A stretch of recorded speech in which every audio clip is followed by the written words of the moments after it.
거룩하신 우리 하나님 아버지, 저희들을 영생의 삶으로 옮겨주시고 성화의 길을 가기 그 은혜 속에서 이겨나갈 수 있는 힘과 또한 소망을 주시는 그 하나님을 찬송합니다.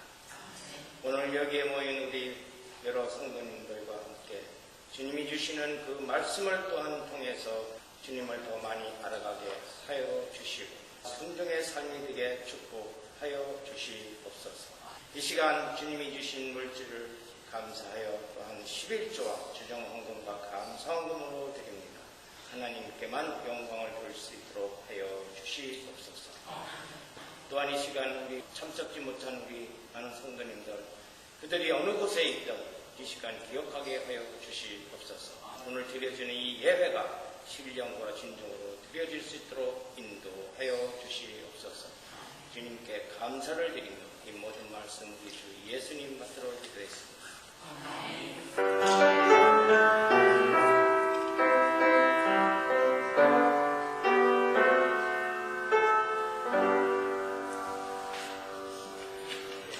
오늘 증거할 말씀입니다. 요엘서 3장 17절에서 21절입니다. 그런즉 너희가 나는 내 성산 시온에 거하는 너희 하나님 여호와인 줄 알 것이라. 예루살렘이 거룩하리니 다시는 이방 사람이 그 가운데로 통행하지 못하리로라. 그날의 산들이 단 포도주를 떨어뜨릴 것이며 작은 산들이 젖을 흘릴 것이며 유다 모든 시내가 물을 흘릴 것이며 여호와의 전에서 샘이 흘러나와서 시딤 골짜기에 되리라. 그러나 애굽은 황무지가 되겠고 에돔은 황무한 들이 되리니 이는 그들이 유다 자손에게 강포를 행하여 무지한 피를 그 땅에서 흘렸음이니라. 유다는 영원히 있겠고 예루살렘은 대대에 있으리라. 내가 전에는 그들의 피 흘림 당하는 것을 갚아주지 아니하였거니와 이제는 갚아주리니 이는 나 여호와가 시온에 거함이니라. 아멘. 시온성 요엘서 마지막 강의 시간입니다. 지난 시간까지 우리가 여호와의 날이 도래하면 어떤 세상에는 모형들이 있었고 또 자연재해를 통해서는 어떤 영적 교훈을 깨닫게 해주셨는가 하는 부분을 살펴보면서 결국 그날이 도래하면 두 가지 일이 생긴다고 그랬어요. 하나는 열국은 진멸이 되고, 이 부분을 이제 우리가 지난 시간에 살펴봤고요. 오늘은 유다는 회복이 되리라. 이 유다의 회복, 이 부분을 살펴보는 것으로 해서 이제 요엘서가 끝이 납니다. 본문 말씀 17절에 나의 성산 시온에 내 백성들이 거한다 하는 말로 시작이 돼서 마지막 21절에도 나 여호와가 시온에 너희와 함께 거하리라 이렇게 해서 끝이 나요. 우리가 이제 성경을 대하면서 시온이라는 말을 자주 듣습니다. 그런데 이 시온이 무슨 뜻이며 이스라엘 백성을 지칭해서 시온이라는 말을 쓰게 되었는가 하는 것을 좀 먼저 정돈을 하고 본문으로 들어가도록 하십시다. 예루살렘 근처에 있는 가나안 족속 여부스 족속이 살던 산성이에요. 그 지도를 잠깐 보시면 여기가 예루살렘이잖아요. 그래서 이 일대가 여부스족이라는 사람이 살고 있었어요. 그때 여부스족이 살았을 때 이 일대를 시온 성읍 이렇게 얘기했어요. 근데 다윗이 사울에게 쫓겨서 블레셋 지경에 이제 쫓겨 있었잖아요. 요 네겜이라는 요 지역에서 이쪽으로 가면 여기가 블레셋 지경인데 다윗이 거기 피신해 있었단 말이에요. 그랬는데 사울이 블레셋과의 전투에서 죽었어요. 다윗이 이제 사울이 죽으니까 나와서 제일 먼저 간 데가 헤브론이에요. 그래서 헤브론에서 일단 왕이 되죠. 그래서 약 6년간 치리를 합니다. 7년째 되는 해에 예루살렘 쪽으로 갑니다. 그래서 예루살렘 쪽에 가니까 여기 시온 성읍이 있었다고? 근데 그 시온 성읍에 누가 살고 있어요? 여부스족이 살고 있었어요. 그래서 다윗이 여기 가서 여부스족을 내쫓아 뿌리고 거기다가 다윗성을 집니다. 요 일대에 작은 산들이 많아요. 그래서 다음 지도를 한번 볼까요? 여기 감람산이 있죠? 그 다음에 여기 모리아산이 있어요. 그 다음에 여기가 시온산이라고 산이 있어요. 그래서 자그마한 산들이에요. 근데 이런 산들이 삥 둘러싸있는 이 전체 지역이 시온 성읍 그랬다고요. 다윗이 여기에 와서 다윗 성을 지었어요. 그래서 이제 다윗이 거기서 33년간 치리를 하죠. 아까 헤브론에서는 6년, 여기서 33년에서 41년을 치리하는데 성전을 짓겠다고 하나님한테 기도했죠. 그랬더니 하나님이 허락 안 했어요. 너는 이놈아 피를 많이 흘리는 놈이 돼서 성전 못 짓는다. 네 아들 때 가서 지어줄게. 그래서 솔로몬 때 가서 성전을 짓게 했어요. 그래서 솔로몬이 자기가 이제 왕이 되니까 성전을 이 일대에 작은 산이 많다 그랬잖아요. 감남산도 있고 모리아산도 있고 많은데 모리아산에 가서 성전을 짓는 거야. 예루살렘 성을 건축한 거예요. 건축하고 그때 그 성을 일컬어 시온 이렇게 부르기 시작했어요. 그래서 그때부터 시온이 된 거예요. 자, 그래서 원래 여부수족의 산성이었는데 다윗이 빼앗아서 다윗성을 만들었어요. 만들고 야 법궤 어딨냐 그랬더니 기랏 여아림에 있었어요. 그래서 거기서 법궤를 다윗성으로 들이다가 이제 여러 가지 사건이 많았죠. 웃사가 이제 법궤에 손을 대는 바람에 거기서 죽잖아요. 그래서 베레스 웃사라 그래서 이제 그 다음에 아미나답의 집에 가서 20년을 있어요. 그래서 20년 동안 못 가져오다가 그래도 가져오자. 그래서 이제 가져올 때 다윗이 너무 기뻐서 막 춤을 추죠. 춤을 추니까 그 다윗의 아내 미갈이 그 왕이 채신물이 없이 춤을 췄네. 이렇게 속으로 말 한마디 한 것 때문에 저주를 받죠. 그래갖고 평생 아기를 못 낳는 저주를 받습니다. 그렇게 해서 다윗성으로 옮겨온 이후부터 시온성이 그때부터 거룩해지고 솔로몬이 모리아 성전으로 법궤를 옮겨온 이후부터 그 성전을 시온이라 부르게 됐어요. 그래서 이제 시온은 비유적으로 쓰기 시작해요. 그때부터. 그래서 유대인의 백성이라는 말로도 쓰고요. 그래서 시온 백성 그러면 그게 모든 유대인 백성을 일컫는 말이고요. 국가로도 써요. 시온 그럼 유대 국가를 얘기하는 거예요. 그리고 마지막으로 하늘의 도성 우리의 본향이죠. 이걸 시온이라고 지칭하게 됩니다. 자, 그러면 유대인은 누구죠? 택한 자. 오늘날 우리예요. 그래서 시온 그러면 믿는 택한 자 모두를 일컫는 말이 결국 됩니다. 그래서 오늘 본문 말씀에 보면 자, 다시 봐요. 내 성산 시온에 그랬어요. 거기에 누가 있다고요? 예루살렘 백성들이 있었다. 20절에는 유다는 영원히 있겠고 예루살렘은 대대 있으리라 해서 시온의 주체 그렇죠. 내 백성 유다 예루살렘 그렇게 된 것이 시온. 그 다음에 이제 본문 말씀에서 하나 더 살펴볼 거는 젖과 꿀이 흘러나왔다 그랬어요. 애당초 이스라엘 백성들을 애굽에서 인도하여 목표하여 드린 데가 어디요? 가나안 복지. 그래서 오늘 이제 성가에서도 가나안 복지 이렇게 돼 있잖아요. 성경은 그 가나안 복지를 어떻게 지칭했죠? 젖과 꿀이 흐르는 곳이다 그랬어요. 그래서 생명과 관련돼서 언제나 흐른다라는 말을 써요. 그 흐른다라는 말이 구원을 임하게 하는 묘사예요. 출애굽기 17장 6절에는 가나안 여정에서 물이 없으니까 백성들이 하나님께 구하자 반석을 치라 거기서 생수가 흘러나리라. 그때 그 반석에서 생수가 흘러나와서 이스라엘 200만 백성들이 먹고 살았어요. 그때 흐르다 생수. 에스겔서 47장에 보면 생명수가 동문 밑에서 흘러나와 흐르더라. 에스겔서는 40장에서 48장까지 성전을 다 완공하고 여호와 산마라 이렇게 됐던 거 아니에요? 그래서 이 여호와 산마가 시온이에요. 여호와가 함께 거하는 거예요. 시온. 그때도 동문 밑에서 생수가 흘러 강을 이루더라. 동문 하면 뭐예요? 예수님이에요. 예수님. 계시록에 가면 이제 해석이 돼 있죠. 21장에 보좌로부터 생명수가 흘러나와서 생명강을 이루더라. 생명강가에 생명나무들이 자라서 달마다 과실을 맺더라. 그 나무 잎은 만국을 소송케 하더라. 이렇게 묘사된 얘기죠. 그때도 흐르다. 그래서 항상 우리가 받은 구원은 내 자체적으로 자생된 게 아니에요. 여호와로부터 흘러와서 내게 임한 거예요. 이게 구원이다. 하나님께로부터 받은 것이다 이 말이에요. 요한복음 7장 38절에 그 얘기예요. 나를 믿는 자는 성경의 이름과 같이 그 배에서 생수의 강이 흘러나리라. 성령이 내 안에 들어와서 거주하면서 내 안에서 생명을 분출해 주시는 거예요. 그런 상태를 구원 얻었다. 그래서 구원은 내 의지와 결단으로 얻는 거 아닙니다. 하나님이 주시는 것이다.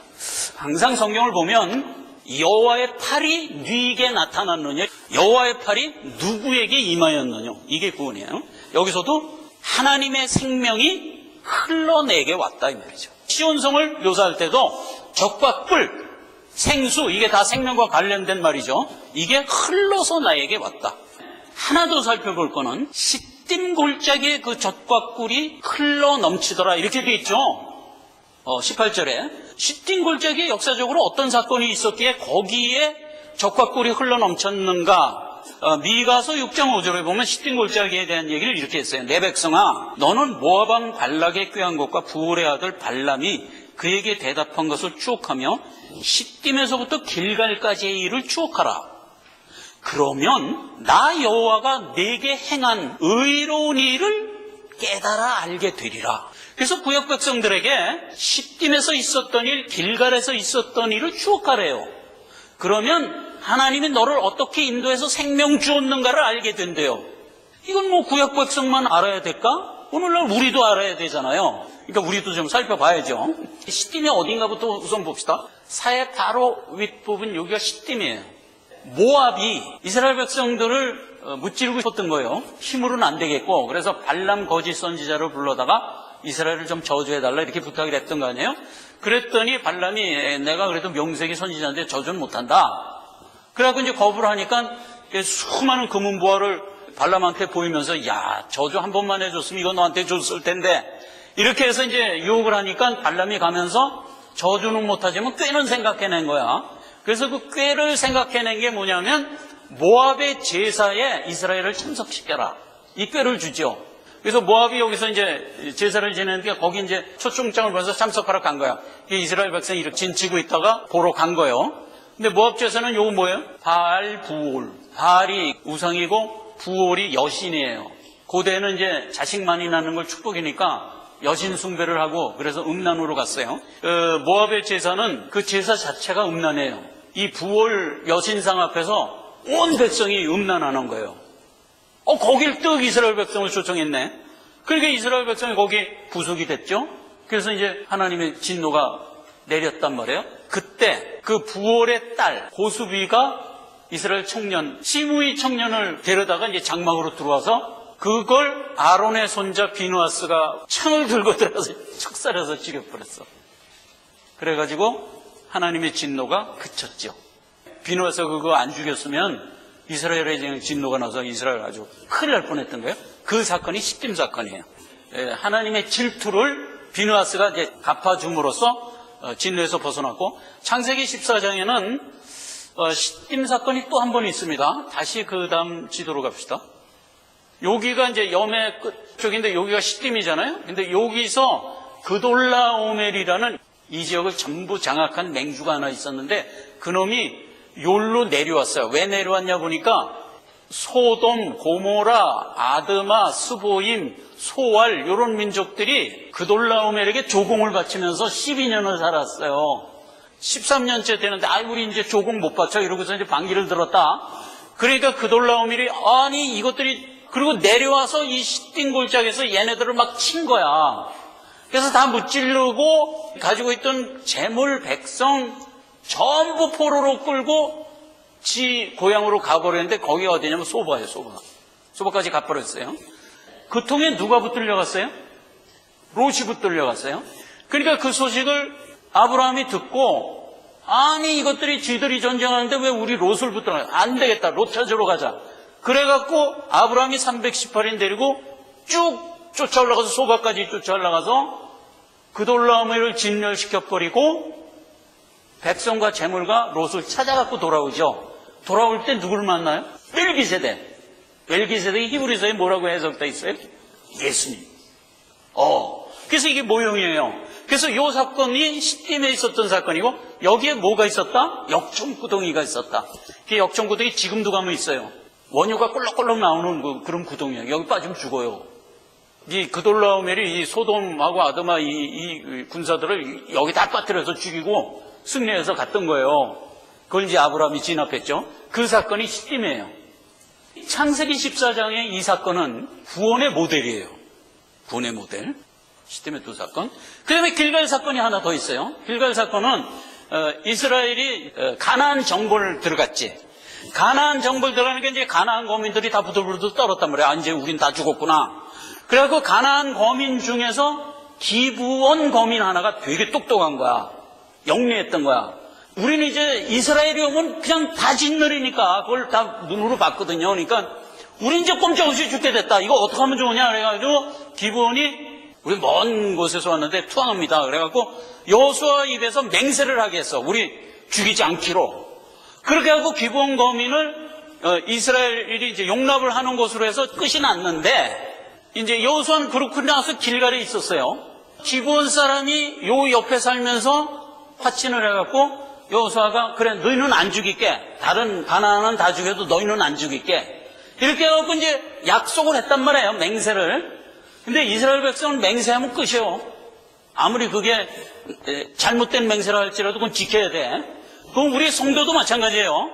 하나님 앞에 여러분 기도하죠. 하나님 내가 이렇게 하겠습니다. 그 기도했는데 나중에 기도 다 끝나고 보니까 기도를 좀 잘못한 것 같아. 그랬을 때 내 기도한 거 취소입니다. 이러면 안 돼. 성경에 그러지 말라 그랬어요. 손해가 되더라도 하나님 앞에 한 기도는 가라 이거야. 가라. 그래 이제 여호수아도 마찬가지야. 기브온하고 약속을 했는데 나중에 깨닫고 보니까 이거 죽여야 될 놈인데 이러면 영리해갖고 우리한테 와서 화친을 했네. 깨달았지만 맹세를 했기 때문에 살려주기로 한 거야. 그 이제 살려주기로 했는데 나머지 가나안 족속들이 말하자면 기브온이 배반한 거잖아요. 그러니까 미우니까 연합을 해갖고 여부수족을 필두로 해서 기브온을 치러 온 거야.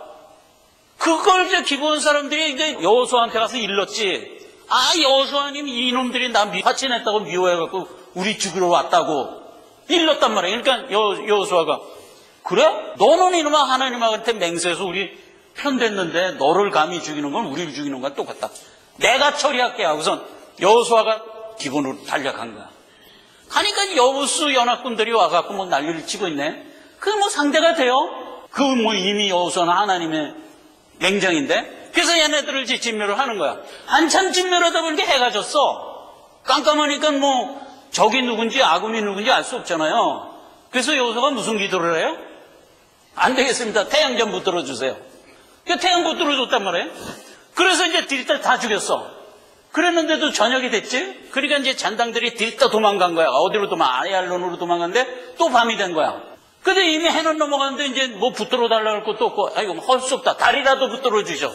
그래서 또 달을 붙들어 준 거야. 달빛도 화나잖아요.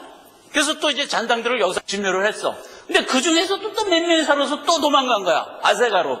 그러니까 하나님이 야, 이젠 너 수고 많이 했다. 이제 내가 할게. 이게 우박을 내려갖고 다 죽여버렸어. 그리고 완전히 진멸을 한 사건이에요. 그게 무슨 사건?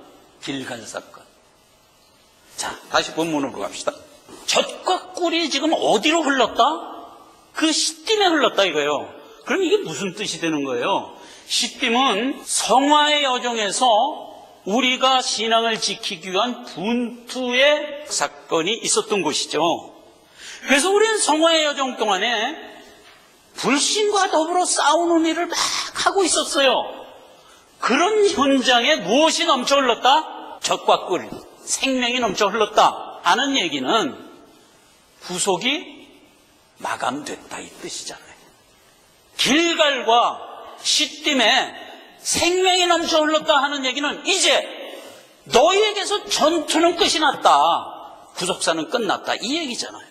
그 의미가 여기 담겨진 얘기예요. 그러니까 이거는 요엘서가 쭉 우리에게 여호와의 날을 예시해서 봐라 하면서 끌고 가서 마지막으로 주의 재림을 보여준 거란 말이에요. 주의 재림을 보여준 거예요. 그렇게 된 본문 말씀이에요. 그래서 보니까 유다는 영원히 있겠고 예루살렘은 대대 있으리로다. 유다와 예루살렘은 뭐라고 그랬어요? 시온. 그래서 시온이 영원히 하나님이 거하고 내 백성이 거하는 것으로 마감이 된 얘기로 오늘 본문 말씀은 끝이 나는 거다 이 말이에요. 여러분, 영원히 대대히 있으리로라 하는 그 주체가 누구죠? 영원히 뭐가 대대히 있나요? 유다와 예루살렘. 그럼 유다와 예루살렘이 누구냐? 당연히 우리죠. 그 주체를 한번 보자고요. 창세기 49장에는 유다에 대한 예언이 이렇게 돼 있어요. 홀이 유다를 떠나지 아니하며 치리자의 지팡이가 그 발 사이에서 떠나지 아니하노니 실로가 오시기까지 미치리라. 그에게 모든 백성이 복종하리라. 그랬어요. 홀이 안 떠나다. 홀이 뭐죠? 왕이 들고 있는 지팡이잖아요. 그러니까 유다는 왕의 자격으로 서 있다가 누구를 만난다? 예수님을 만난다. 그 얘기는 다윗 언약에서 더 분명하게 얘기했죠. 7장 16절에 보면 내 집과, 유다를 얘기하는 겁니다. 내 집과 내 나라가 내 앞에서 영원히 보존되고 내 위가 영원히 견고하리라 이랬어요. 그럼 위가 뭐죠? 왕권 이런 뜻이잖아요. 영원히 내 앞에서 왕이다 이 얘기를 한 거란 말이에요. 그럼 유다가 누구냔 말이에요. 택한 자녀죠. 결국 우리라고요. 그 다음에 예루살렘, 이거는 유다보다는 조금 축소해서 묘사한 말이에요. 살렘, 평강을 예루, 파운텐이에요. 샘솟게 한다. 그러니까 평강이 샘솟는 자 이런 뜻이에요. 그런데 신약에 오면 그 얘기를 어떻게 했어요? 마태복음 5장 9절에 화평케 하는 자는 복이 있나니 저희가 하나님의 아들이라 일컬음을 받으리라 했던 그 말이 예루살렘이란 말이에요. 그래서 영원히 대대로 생명이 임하여 있는 대상이 누구냐? 유다, 예루살렘, 곧 우리다 하는 얘기. 그 다음에 주의 날이 됐을 때는, 그때는 추수를 할 때라고 그랬잖아요. 유다의 추수를 다음 시간에 알아보자 하고서 이제 우리가 오늘을 맞은 거잖아요. 오늘 본문 말씀에서 21절에 내가 전에는 너희가 피 흘리는 것을 신원하여 주지 않았지만 이제는 신원하여 주리라 이렇게 마감이 되죠. 이게 추수의 의미가 있는 거예요. 자 봐요. 전에는 하면 그 전에는이 언제를 얘기하는 거예요. 주님이 재림하기 전 얘기하는 거잖아요. 너희들이 살아가는 중에 피를 흘리는 일이 있어도 내가 갚아주지 않았다 이 말이에요. 그러니까 성도들이 신앙생활 하는 동안에 피 흘리는 고난이 있다는 거죠. 고난 중에서 안 갚아주면서 끌고 왔지만 지금은 어떻다는 얘기야. 갚아주리라. 그게 주의 재림이에요. 그런 굵은 제목을 갖고 이 부분을 들어가 보자 말이에요. 피를 안 갚아줬다 하는 얘기는 성도들 입장에서는 곤욕스러운 팩트죠. 이게 안 곤욕스러울 수가 없잖아요. 그럼에도 불구하고 우리는 이걸 알아야 된다고요. 출애굽기 23장에는 두 거둠의 절기가 나와요. 23장 16절. 맥추절을 지키라. 이는 네가 수고하여 밭에 뿌린 것에 첫 열매를 거둠이니라. 그 다음에 이어서 수장절을 지키라. 이는 네가 수고하여 이룬 것을 연종해 밭에서부터 거두어 저장함이라. 두 절기를 지키라고 그러는데 이 거두라 이거예요. 첫 열매를 거두는 때예요. 그런데 수장절은 모든 열매를 거두는 때예요. 그럼 7대 절기에서는 그게 어떻게 구조되어 있었죠? 유월절, 무교절, 초실절, 50일 있다가 오순절. 요 오순절이 맥추절이라고요. 이스라엘 달력으로는 그게 3월 6일인데 6월 초순이에요. 보리 거두는 때죠. 그래서 맥추절인 거예요. 근데 그 보리가 1년 농사 중에서는 첫 열매지. 7대 절기로 쭉 지나가서 맨 마지막 절기가 장막절, 초막절 이렇게 얘기하는데 그 다른 말로 바꾸면 그게 수장절이에요. 그럼 이 수장절은 이스라엘 달력으로 7월 15일이거든요. 그럼 우리 달력으로는 10월 중순이에요. 그래서 그때가 우리식으로 얘기하면 추석이에요. 그러니까 모든 곡식을 거두는 때지. 그렇게 해서 7대 절기가 마치도록 돼 있잖아요. 그러니까 두 거둠의 절기가 하나는 맥추절, 하나는 수장절인데 이 수장절은 주의 재림을 의미하는 말이고 맥추절은 우리가 중생하여 구원 얻은 그날을 의미하는 거예요. 우리가 이제 구원받고 수장절을 향하여 가는 거예요. 그게 우리의 일상이잖아요. 물론 큰 구속사에서 주님이 재림하면 그게 주의 재림이지만 개인적으로는 매수한 다하여 죽는 날이 우리에게는 주의 재림의 날이에요. 왜? 주님 만나러 가는 거니까. 그렇게 된 게 맥추절과 수장절 사이잖아요. 자, 그러면 우리가 첫 열매죠. 로마서 8장 23절을, 이건 중요하니까 제가 읽겠습니다. 들으시면 다 알아요. 이뿐 아니라 또한 우리 곧 성령의 처음이긴 열매를 받은 우리까지도 속으로 탄식하여 양자될 것 곧 우리 몸의 구속을 기다리느니라. 우리가 누구라? 성령의 첫 열매라니까. 언제 거둔 열매인가요? 맥주절에 거둔 열매라고요. 우리는 첫 열매로서 수장절을 향하여 탄식하며 간다. 그래서 이어지는 말을 보세요. 우리가 소망으로 구원을 얻었음에 보이는 소망이 아니니 보이는 것을 누가 바라리요. 우리가 만약 보지 못하는 것을 바란다면 참음으로 가야지. 이렇게 된 게 우리의 신앙생활에 대한 성경의 교훈이잖아요. 자, 그 얘기를 기준으로 하여 본문을 다시 들어가봐요. 전에는 하나님이 우리를 실현해 주지 않았다. 그러니까 어떻게 하라는 얘기예요? 시편 119, 71절에 고난당하는 것이 내게 유익이라 이로 인하여 내가 주의 율례를 배우게 되었나이다. 고난을 당함으로써 무엇을 알게 돼요? 하나님이 나를 향하여 가지고 있는 뜻을 알게 된다고. 에레미야서 10장 19절에 슬프다. 내 상처여 내가 중상을 당하였도다. 그러나 내가 말하노라 이는 참으로 나의 고난이라 내가 참아야 하리로라. 에레미야가 이렇게 얘기했어요. 허락된 우리의 수완이 자체가 고난의 삶이기 때문에 참으면서 가야 돼요. 아까 로마서에서도 보이지 않는 것을 소망으로 받았으면 참아야 되느니라. 그때도 그랬죠. 신앙의 삶은 참으며 가야 돼요. 고난의 삶으로 하나님이 설정해 준 거기 때문에 가야 돼요. 어떤 모습으로 가죠? 하나님이 생명 주어 첫 열매가 된 진분을 갖고 가라 이거예요. 그 얘기를 쭉 묶어서 로마서 8장에 자녀면 또한 후사, 하나님의 후사요.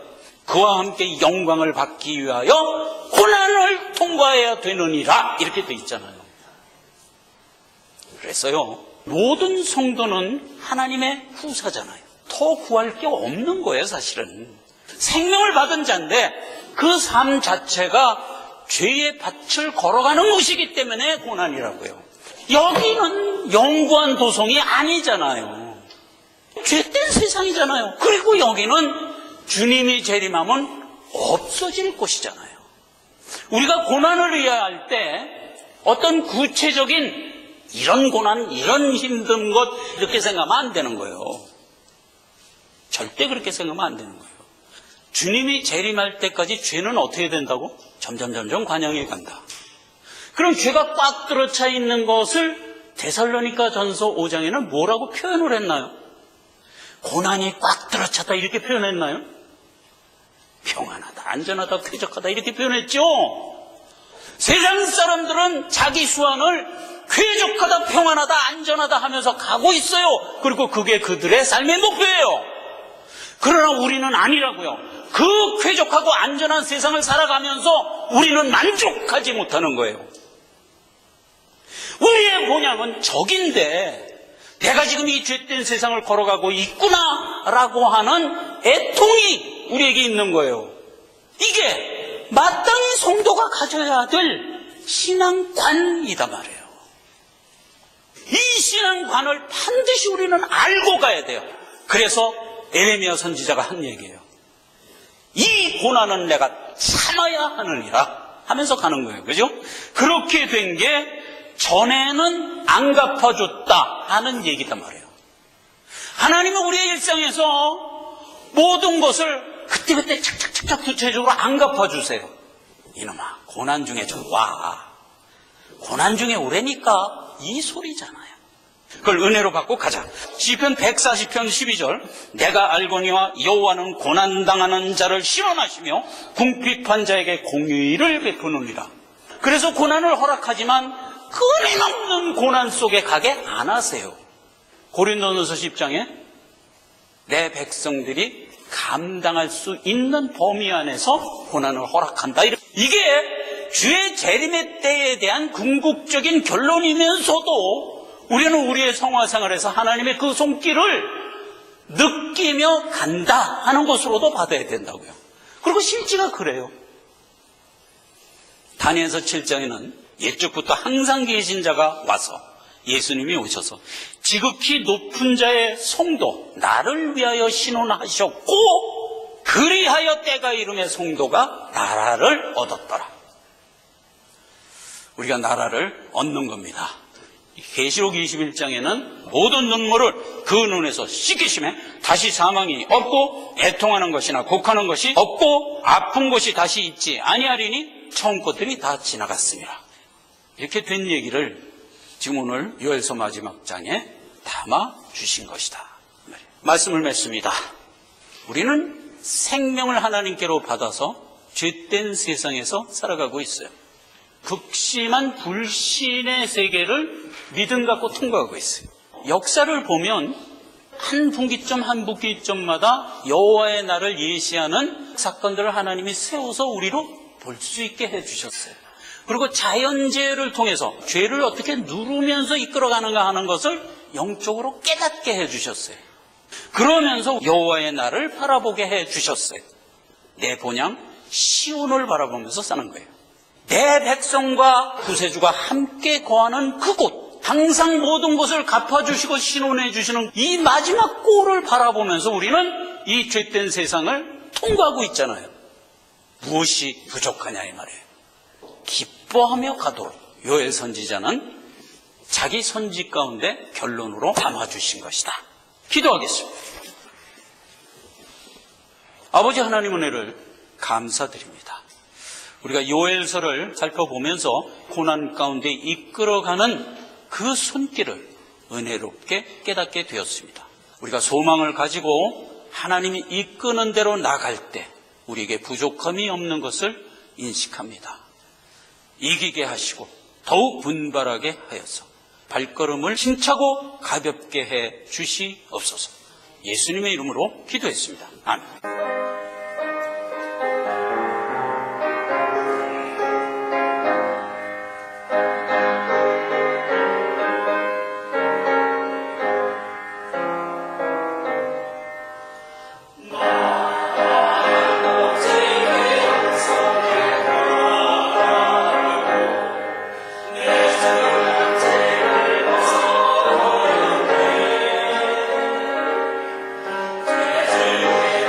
주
있습니다.